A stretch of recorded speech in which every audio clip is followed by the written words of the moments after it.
Bordeaux is one of the most famous wine regions in the world. But how did this city and its surrounding vineyards come to make some of the top wines globally? And why are the blends different in the vineyards on the left side of the river versus the right side? It all comes down to how this region got its start and everything that has happened since. My name is Andrew, I'm Somme Bostonian, and today we're going to dive into the wine history of Bordeaux.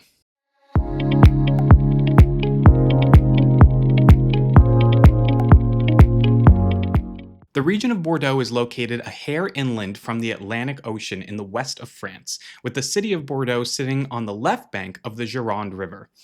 At the end of the last ice age, interglacial melt left extensive river deposits and marine sediments across the region.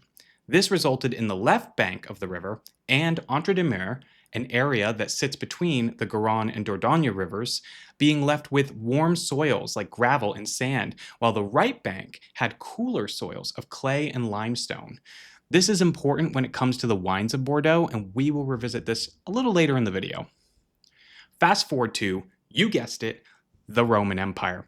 In 52 BCE, at the Battle of Alesia, Gaul, modern-day France, was officially conquered by the Romans.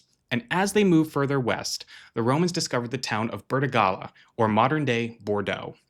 Realizing that the area was important for mining tin and lead, the Romans decided to take advantage of the area, and thus brought vines and winemaking to the region for the first time.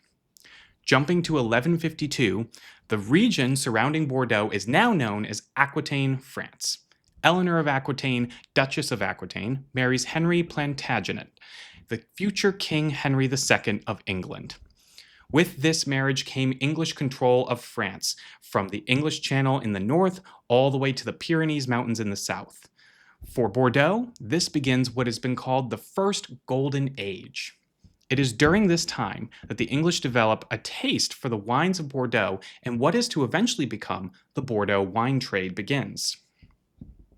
Unlike other regions in France, Bordeaux's wine trade was very commercial and secular, with a system of wine merchants controlling the sale of Bordeaux wines within and outside of France.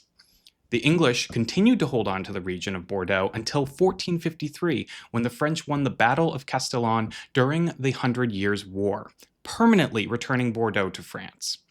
It is now, after the Hundred Years' War, that we get the Dutch. They become involved in the Bordeaux wine trade, seeking out sweet wines, as well as white wines to make brandy with. In addition, the Dutch brought their knowledge of land reclamation and helped Bordeaux drain the Medoc Peninsula at the mouth of the Gironde River, giving Bordeaux significantly more land on the left bank to plant vineyards. The 1700s began the second golden age for Bordeaux, with Bordeaux's wine trade expanding to include new British and Dutch colonies around the world.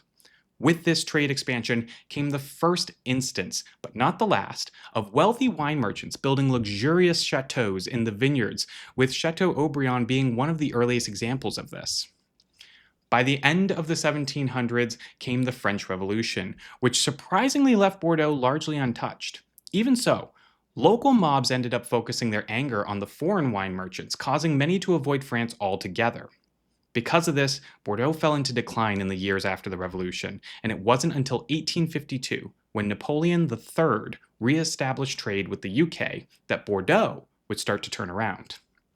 Of course, Napoleon III, by complete accident, gave Bordeaux its famous classification system just a few years later in 1855. At the Universal Exhibition in Paris, Napoleon III used the event to highlight France's new technologies and industries, but wanted to have a cultural element as well, and so wine was brought in. An exhibit was created for Bordeaux by the Bordeaux Chamber of Commerce, with 6 bottles of wine donated by chateaus. However, Napoleon III thought this was very boring and unappealing and wanted it to be more attractive. So a giant map of the region was put on display along with the Classification of 1855. This classification was originally a document used by the wine merchants of Bordeaux that classified 87 chateaux based upon the going price of their bottles. Red wine producers were placed into 5 categories, from first growths to fifth growths. And it was after this that Bordeaux started to classify the properties based on the quality of their wines, which is very different from other regions in France that classify the quality of the vineyard, land, and fruit produced, not the producer and the wine they make. This renewed trade and new classification system would become great for Bordeaux, but trouble was on the horizon. In the 1860s, phylloxera, a louse that attacks the Vinus vinifera species of grapevines, made its way from the American continent to Europe and devastated the vineyards of Bordeaux. The region would recover from this devastation and continue to do well up until the winter of 1956. Winter this year was so severe across Western Europe that vineyards everywhere were severely damaged. Malbec, also known as Côte, was hit especially hard, and most vineyard owners decided to replace Malbec vines with Merlot. This event marked the beginning of the Bordeaux officially switching from white wine, being the predominantly produced style, to red wine for the first time in the region's history. After this came two more very big moments for Bordeaux that helped to define and bring to the forefront the region as we know it today. Émile Peynaud, a professor of enology at the University of Bordeaux, held a great deal of influence with the Bordeaux wine industry, and he convinced producers in the latter half of the 20th century to make a second label of wine with the fruit of younger vines that were not being used in their Grand Vin or primary label. This helped to give even more prestige to their primary labels and showcase the quality of their wines, while simultaneously making their wines more accessible to wine drinkers. Then came wine critic Robert Parker, founder of the Wine Advocate.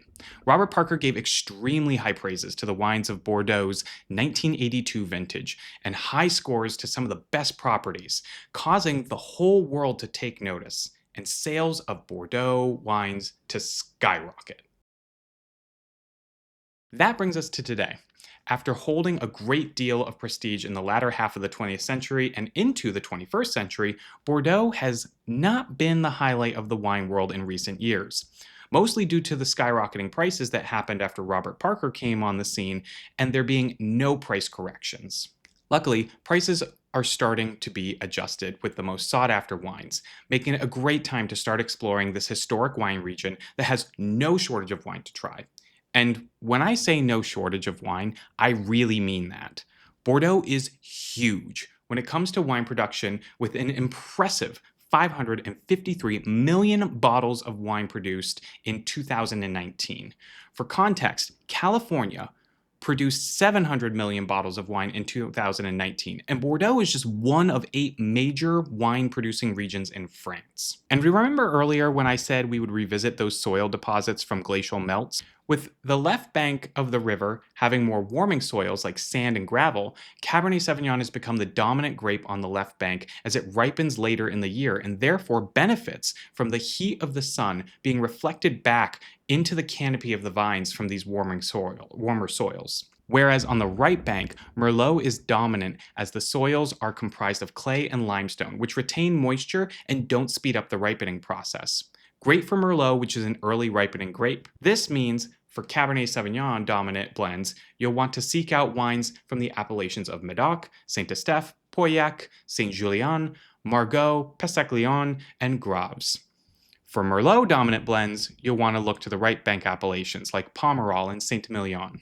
Over time, and thanks to the classification of 1855, the wines of the left bank have become more prestigious, though the right bank should never be discounted, as the wines there have incredible power and depth to them. In addition, white wine here is still a thing and also should be on your list to explore, with Sauvignon Blanc and Semillon being the 2 primary grapes in these delicious blends. And have we even mentioned the outlandishly delicious dessert wines of Sauternes?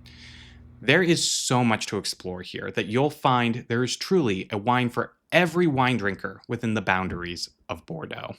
Thank you for watching. If you enjoyed this video, click the like and subscribe button to always stay up to date when new videos launch.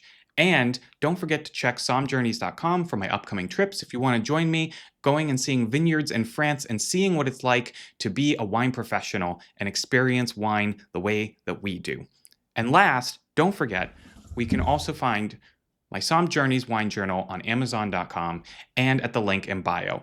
Great way to keep updated on all of the wines that you have enjoyed and to use this as a reference with the information at the front for what you're smelling, what you're tasting, and if there's something wrong with the wine.